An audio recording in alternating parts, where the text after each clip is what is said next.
आपका स्वागत है टारगेट सरकारी नौकरी चैनल पर। मैं हर्षद अली। उत्तर प्रदेश शिक्षक भर्ती यानी प्राइमरी सुपर टेट परीक्षा की तैयारी में सिलेबस के अकॉर्डिंग हम डिस्कस कर रहे हैं भारतीय स्वतंत्रता आंदोलन को, जिसका आज तीसरा और अंतिम भाग आप देख रहे हैं। और इसमें हम कंप्लीट करेंगे भारत के सभी वायसराय। इसके पहले हमने 2 पार्ट किए हैं भारतीय स्वतंत्रता आंदोलन पर। चैनल पर प्लेलिस्ट बना दी गई है, आप वहां से देख सकते हैं। तो वीडियो को लाइक कीजिए। हम शुरुआत करते हैं। तो पहले हम डिस्कस करेंगे भारत के गवर्नर जनरल को। इससे पहले अगर हम देखें, जो बंगाल का गवर्नर जनरल पद था उसको बदल करके अब भारत का गवर्नर जनरल कर दिया गया। तो इसमें अगर पहले हम बात करें, ये होगा लॉर्ड विलियम बेंटिक, जिसका कार्यकाल था 1828 से 1835 तक। इसी को कहा जाता है बंगाल का अंतिम गवर्नर जनरल। ये बंगाल का अंतिम गवर्नर जनरल था और इसी के टाइम पीरियड में ये पद बदला गया, तो यही भारत का प्रथम गवर्नर जनरल भी कहलाया। विलियम बेंटिक के द्वारा 3 प्रथाएं समाप्त की गई थी, जिसमें सती प्रथा का अंत इसने किया था। सती प्रथा का अंत 1829 में किया इसने, और ठगी प्रथा को 1830 में, और नरबली प्रथा को इसने 1833 में समाप्त किया। 1835 में ही विलियम बेंटिक ने कलकत्ता मेडिकल कॉलेज बनाया था और रुड़की इंजीनियरिंग कॉलेज की स्थापना इसी के द्वारा की गई थी। इसी के टाइम पीरियड में 1835 में आया था मैकाले स्मरणार्थ यानी मैकाले मिनट्स आया था। इसमें जो है अंग्रेजी भाषा को भारतीय शिक्षा में अनिवार्य किया गया था और विलियम बेंटिक के द्वारा एक नया पद क्रिएट किया गया जिसको कहा जाता है डिविजनल कमिश्नर। ये भी बेंटिक ने ही बनाया था। इसके बाद आता है चार्ल्स मेटकाफ। चार्ल्स मेटकाफ को एक चीज़ के लिए ज़्यादा जाना जाता है कि इसने जो भारतीय प्रेस पर प्रतिबंध लगा हुआ था उसको ये हटाता है। मेटकाफ को कहा जाता है प्रेस का मुक्तिदाता, भारतीय प्रेस का मुक्तिदाता, क्योंकि इसने भारतीय समाचार पत्रों पर लगे प्रतिबंध को हटा दिया था। ये प्रश्न बहुत पूछा जाता है आपसे। इसके बाद आता है ऑकलैंड 1836 से 1842 तक। ऑकलैंड के समय में जो शेरशाह सूरी मार्ग है, इसका नाम चेंज किया गया। इसी के टाइम पर इसका नाम रखा गया जीटी रोड, जिसे हम जानते हैं आज। यही क्या कहलाता है? Grand trunk road. और ऑकलैंड के समय में ही 1839 में जो महाराजा रंजीत सिंह थे, इनकी मृत्यु हुई थी। ये भी पूछ लेता है कि यह घटना किस भारत के गवर्नर जनरल के टाइम पीरियड में हुई। इसके बाद में आया था लॉर्ड एलन बरो 1842 से 1844 तक। पूरी तरह से दास प्रथा का अंत एलन बरो के द्वारा 1843 में किया गया था। और एलन बरो ने चार्ल्स नेपियर के द्वारा क्या किया था, जो सिंध था, सिंध को ब्रिटिश साम्राज्य में मिलाया था। किसने मिलाया था? ये एलन बरो ने मिलाया था। इसके बाद आता है हार्डिंग प्रथम। लॉर्ड हार्डिंग प्रथम 1844 से लेकर 1848 तक रहता है। इसने बालिका शिशु हत्या पर प्रतिबंध लगाया था। अगला है सबसे इंपॉर्टेंट इनमें, एक तो लॉर्ड विलियम बेंटिक इंपॉर्टेंट है और लॉर्ड डलहौजी बेहद इंपॉर्टेंट है। आगे आने वाली जो परीक्षाएं आपकी हैं या जो प्रीवियस ईयर के क्वेश्चंस अगर आप देखें किसी परीक्षा के, उसमें यहाँ से बहुत प्रश्न पूछे जाते हैं डलहौजी से। तो डलहौजी को भारत में एक विस्तारवादी नीति के तहत ही भेजा गया था, इसको भारत का गवर्नर जनरल बनाकर। इसका कार्य था कि ज़्यादा से ज़्यादा जो भारतीय प्रांत है उनको हड़प करके अपने अंडर करके ब्रिटिश साम्राज्य में मिलाना। इसका मतलब है कि ब्रिटिश साम्राज्य को और बढ़ाना या विस्तार करना। इसी के तहत डलहौजी ने भारत में हड़प नीति यानी डॉक्ट्राइन ऑफ लैप्स को चलाया। डॉक्ट्राइन ऑफ लैप्स की हम बात कर रहे हैं, हड़प नीति की, तो इसने भारतीय साम्राज्यों को इसमें मिला लिया था। तो डलहौजी के द्वारा जो हड़पे गए राज्य थे, भारतीय राज्य, उसमें सतारा ऐसा पहला राज्य हुआ जिसको हड़प नीति के तहत शामिल किया गया था ब्रिटिश साम्राज्य में। ये प्रश्न पूछता है। उसके बाद संबलपुर, जैतपुर, बघाट, उदयपुर, नागपुर, झांसी, अवध और करौली, ये सब हड़प नीति के तहत ब्रिटिश साम्राज्य में मिलाए गए थे। डलहौजी के समय में ही ब्रिटिश समय में सिक्किम को 1850 में ब्रिटिश साम्राज्य में मिलाया गया था। और इम्पॉर्टेंट घटना 1848-49 में होता है दूसरा आंग्ल सिख युद्ध। और इस युद्ध में पंजाब के जो अंतिम शासक हुए वो महाराजा दिलीप सिंह थे। इस युद्ध के बाद में महाराजा दिलीप सिंह को अंग्रेज़ों का पेंशनकारी बनाया गया था।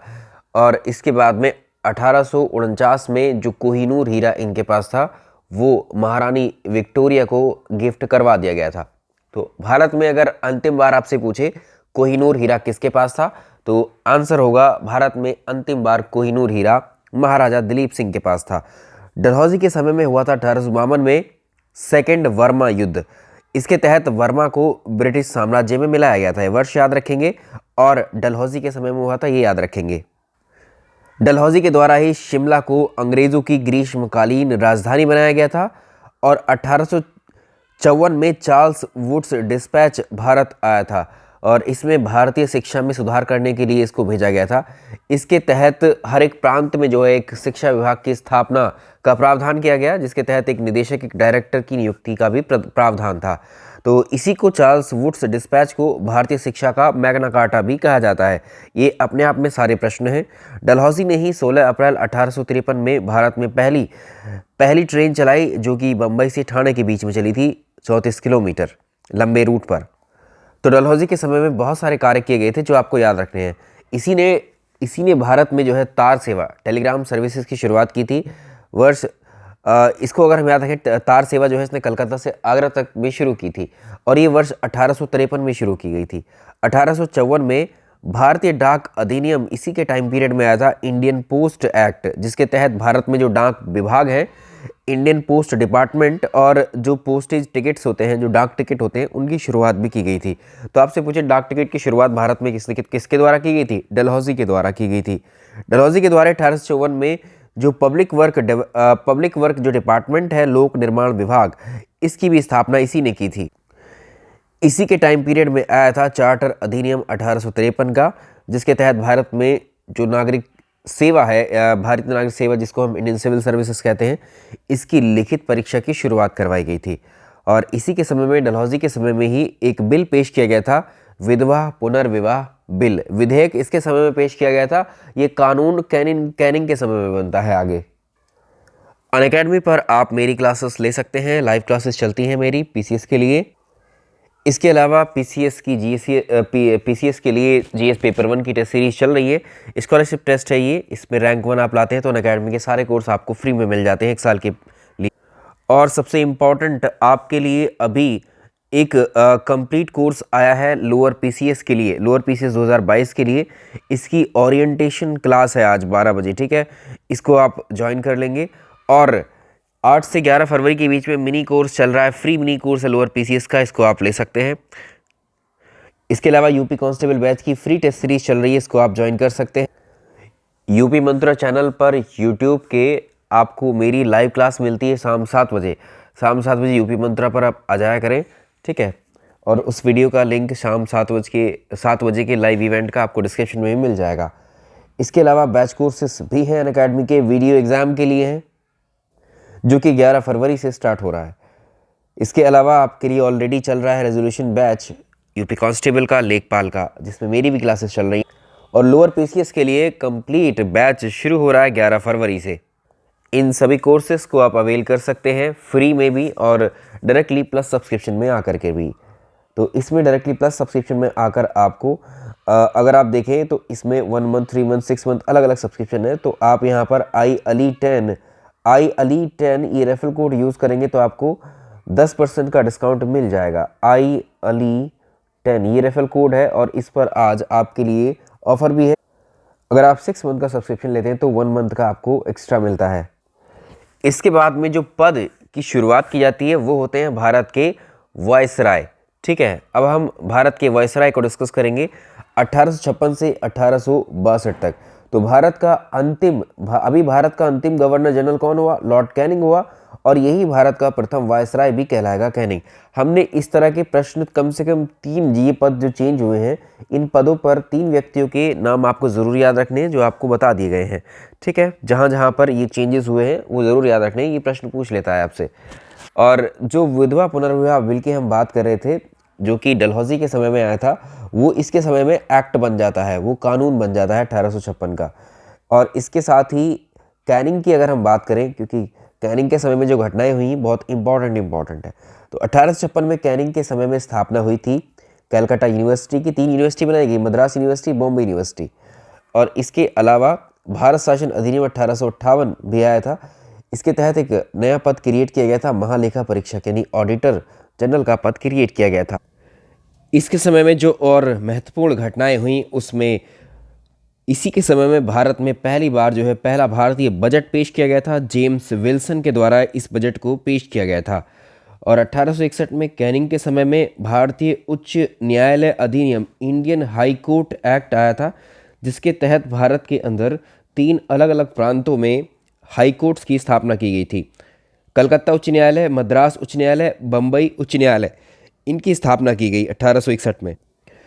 और 1861 में भारतीय परिषद अधिनियम आया था इसके समय में। इसके अलावा 1857 का जो विद्रोह है ये भी कैनिंग के समय में ही हुआ था, ठीक है। और कैनिंग के समय में जो आयकर है, इनकम टैक्स की शुरुआत की गई, तो फादर ऑफ इनकम टैक्स भी इसी को कहा जाता है। कैनिंग के द्वारा ही भारत का विभागीकरण किया गया था, क्लासिफिकेशन ऑफ इंडियन डिपार्टमेंट्स। इसके बाद आता है लॉर्ड एल्गिन प्रथम 1862 से 1863 तक।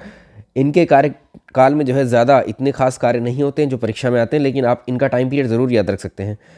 सर जॉन लॉरेंस जो था 1864 से 1869 तक रहा। टेलीग्राफ सेवा की इसने शुरुआत की थी। मेयो के काल में इम्पॉर्टेंट कार्य हुए थे और 1872 में इसने मेयो कॉलेज की स्थापना की थी अजमेर में। तो आपसे पूछ सकता है कि मेयो कॉलेज कहाँ पर है? अजमेर में। लॉर्ड मेयो के द्वारा भारत की प्रथम बार जनगणना करवाई गई थी 1872 में। आपसे पूछा था कि 1800 की प्रथम बार भारत में जनगणना कब करवाई गई? 1872 में, ठीक है। लॉर्ड मेयो के द्वारा भारत की जनगणना 1872 में पहली बार करवाई गई। 1872 में लॉर्ड मेयो की हत्या एक अफगानी व्यक्ति के द्वारा की गई थी पोर्ट ब्लेयर में, जिसका नाम था शेर अली अफरीदी। ये प्रश्न भी पूछा हुआ है आपसे। इसके बाद आता है लॉर्ड नॉर्थब्रुक, 1872 से 1876 तक रहता है और इसके समय में वेल्स का राजकुमार एडवर्ड सप्तम जो है ये भारत आया था भारत की यात्रा पर। इसके बाद आता है लॉर्ड लिटन 1876 से 1880। और लिटन जो है ऐसा कहा जाता है, लिटन एक कवि हुआ करता था, एक साहित्यकार था। ये अपनी कविताएं लिखा करता था और कविताएं जो लिखा करता था वो ओवन मेरेडिथ के नाम से लिखता था। इसका दामाद था जिसका नाम था एडविन लुटियन, ठीक है, इसका सन इन लॉ। तो एडविन लुटियन के द्वारा दिल्ली को बसाया गया था। जो दिल्ली का स्थापत्यकार है या दिल्ली का जो आर्किटेक्ट है वो एडविन लुटियन ही हुआ करता था। ये प्रश्न पूछा हुआ है। लिटन के समय में एक शाही उपाधि अधिनियम 1876 पास किया गया था, रॉयल टाइटल एक्ट। इसके तहत जो ब्रिटेन की महारानी विक्टोरिया थी इनको केसरी हिंद की उपाधि भी दी गई थी। और 1877 में पहली बार जो है प्रथम दिल्ली दरबार का आयोजन किया गया था। लिटन के टाइम पीरियड में ही लगाया गया था प्रथम दिल्ली दरबार, ठीक है, ये भी याद रखेंगे। और लिटन के समय में पारित हुआ था वर्नाकुलर प्रेस अधिनियम 1878। भारतीय समाचार पत्र अधिनियम इसको कहा जाता है। इसके तहत जो है भारतीय समाचारों पत्र पर जो है कुछ प्रतिबंध लगाए गए थे। लिटन के समय में ही भारतीय सशस्त्र अधिनियम इंडियन आर्म्स एक्ट 1878 आया। इसमें जो भारतीय हुआ करते थे इन भारतीयों को हथियार रखने पर प्रतिबंध लगाया गया था। इसके बाद आता है रिपन, इंपॉर्टेंट है। अब जितने भी हम डिस्कस कर रहे हैं 1880 से 1884 तक रहा ये। और रिपन के समय में हमने देखा था लॉर्ड मेयो के समय में 1872 में पहली बार भारत में जनगणना करवाई गई थी, लेकिन वो रेगुलर सेंसस नहीं थी, लेकिन एक गैप पे नहीं थी। लेकिन जब ये आया रिपन आया 1880 में, तो इसके आने के अगले साल में ही 1881 में नियमित जनगणना शुरू करवाई गई, यानी दशक की है जनगणना। जो आज जनगणना 10 साल के गैप पर होती है, डिकेडियल सेंसस होती है हमारे साल में, हर 10 साल में एक बार, वैसी जनगणना को इसने शुरू करवाया था। किसने? लॉर्ड रिपन ने। इसलिए रिपन को भारतीय जनगणना का जनक कहा जाता है, फादर ऑफ इंडियन सेंसस इसी को बोला जाता है। इसी के समय में 1881 में आया था प्रथम कारखाना अधिनियम 1881, फर्स्ट फैक्ट्री एक्ट। और इस फर्स्ट फैक्ट्री एक्ट के तहत जो बाल श्रम है, चाइल्ड लेबर को जो है प्रोहिबिटेड, एक तरीके से प्रतिबंधित किया गया था। और लॉर्ड रिपन के द्वारा भारत में लोकल सेल्फ गवर्नेंस की शुरुआत की गई थी। भारत में स्थानीय सुशासन का जनक किसको माना जाता है? रिपन को। तो father of local self governance in India, ये रिपन के द्वारा शुरू की गई थी। और रिपन के द्वारा ही भारतीय नागरिक सेवा में जो इंडियन सिविल सर्विसेज थी, इसमें जो आयु थी एज को 19 वर्ष से बढ़ाकर 21 वर्ष कर दिया गया था। ये प्रश्न बहुत पूछा जाता है आपसे। रिपन के टाइम पीरियड की सारी घटनाएं आपसे परीक्षा में पूछी हुई हैं। रिपन के समय में भारतीय शिक्षा में सुधार के लिए भेजा गया था हंटर आयोग, हंटर कमीशन, जो प्राथमिक शिक्षा में सुधार के लिए भेजा गया था। इसके बाद आता है लॉर्ड डफरिन, और लॉर्ड डफरिन 1884 से 1888 तक आया था।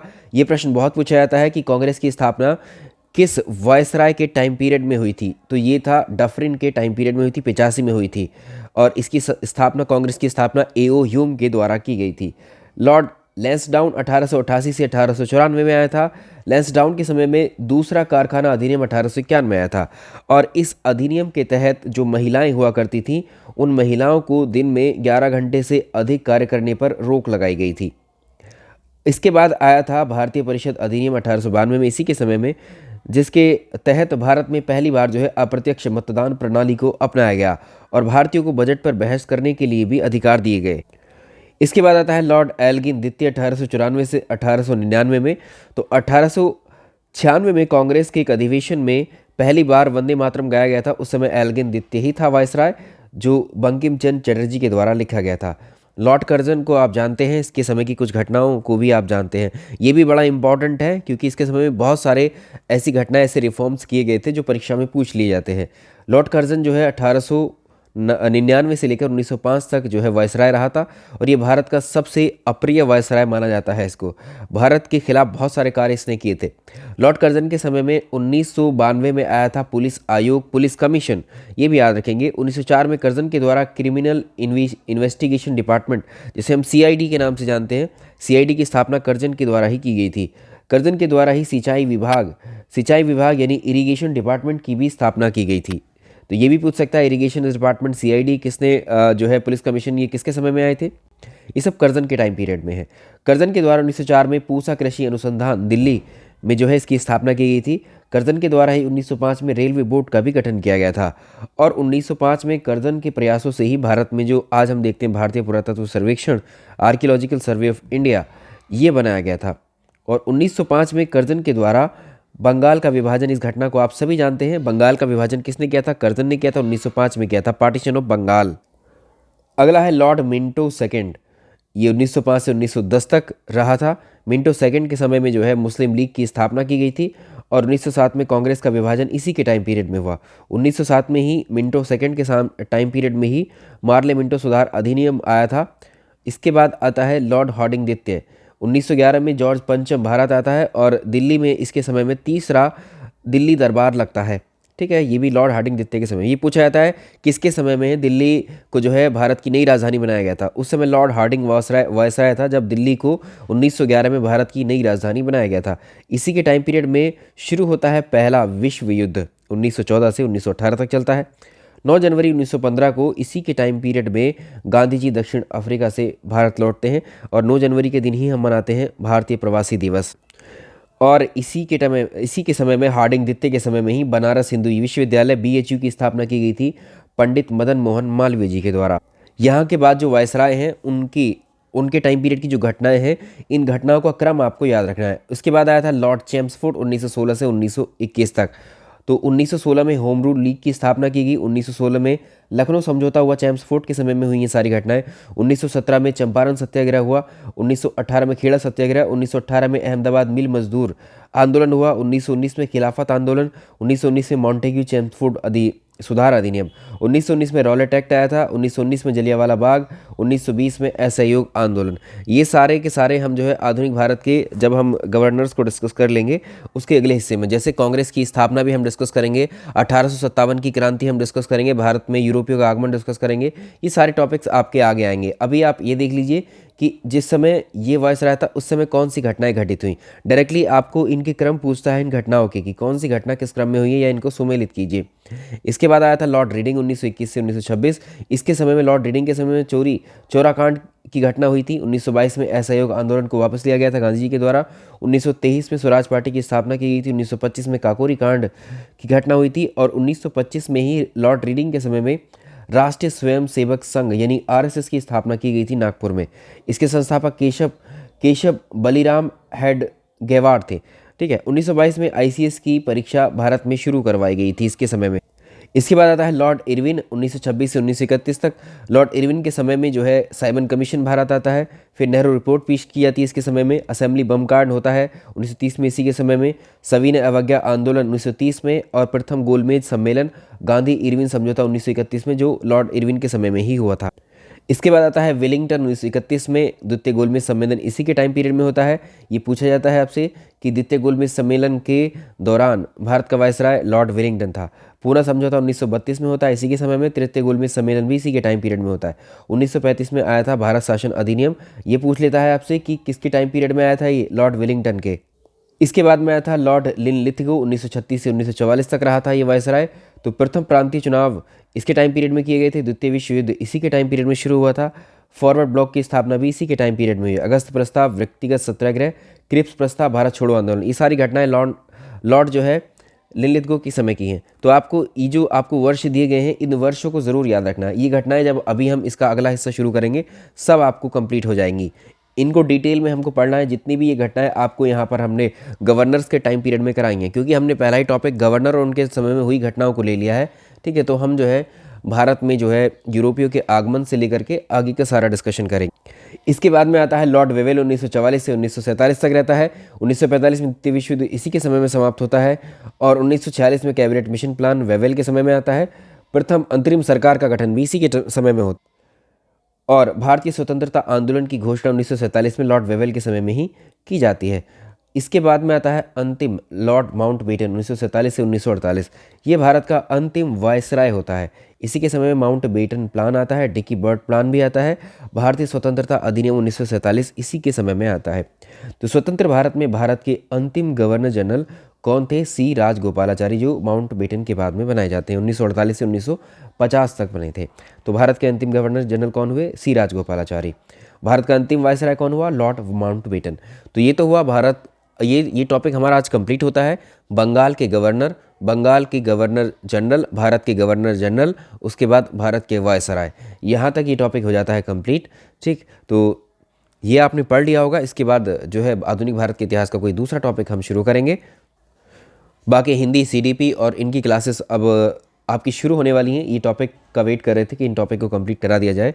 आपको अलग अलग क्लासेस हम देते रहेंगे ताकि आपको जो है बोरियत फील ना हो किसी एक विषय से। चलिए, इस वीडियो में इतना ही। Thank you so much. Video को लाइक एंड शेयर कीजिएगा।